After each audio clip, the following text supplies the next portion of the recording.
Republicans have been going hard into book banning all over the country for some time now. And I wanted to just take a look at whether that's the political winner they seem to think it is. And it turns out it does depend on who you talk to.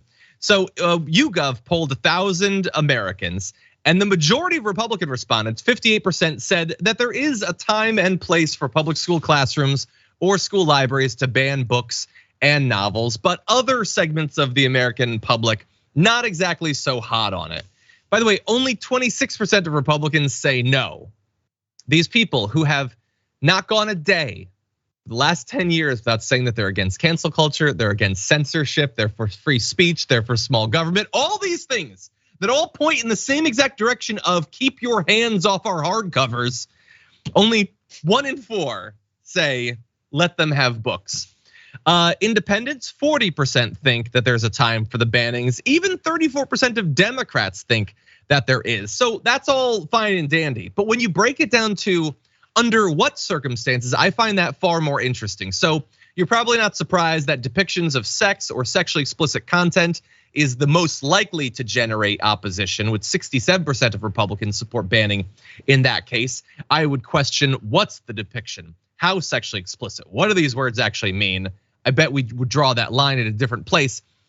But man, you could get 59% of Republicans to think a book that has anti-police messaging should be banned. That's no save the children stuff. This is just an admission that we want propaganda. We want to carefully control what messages kids are allowed to hear along strictly political lines. Obviously, discussions of gender identity, sexual orientation, literally any acknowledgement that there are people who are non-cis or non-straight, you can't do that. Anything anti-American, they hate. What's interesting though is 48% say if it contains racial slurs, that's a reason to ban it. But you guys are freaking out when they modify the books to take out the racial slurs. When we change a Roald Dahl or when we change a James Bond, you guys freak out over it. But you also think that's a justifiable reason to ban the book entirely. So you'd rather ban it than change it at that point? Sabrina, what do you think?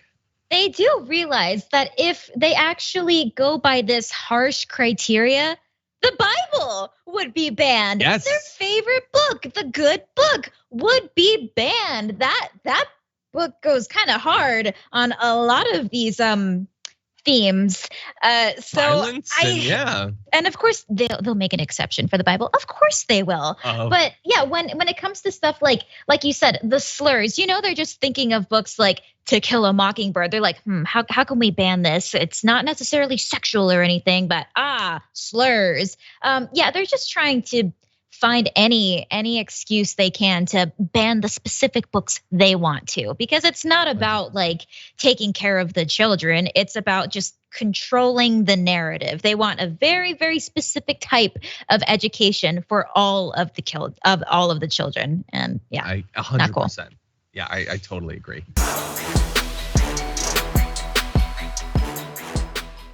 For more political news breakdowns, interviews, stories of activism, and me trying my hardest to care about the occasional big celebrity news story, subscribe to our YouTube channel at youtube.com/thedamagereport.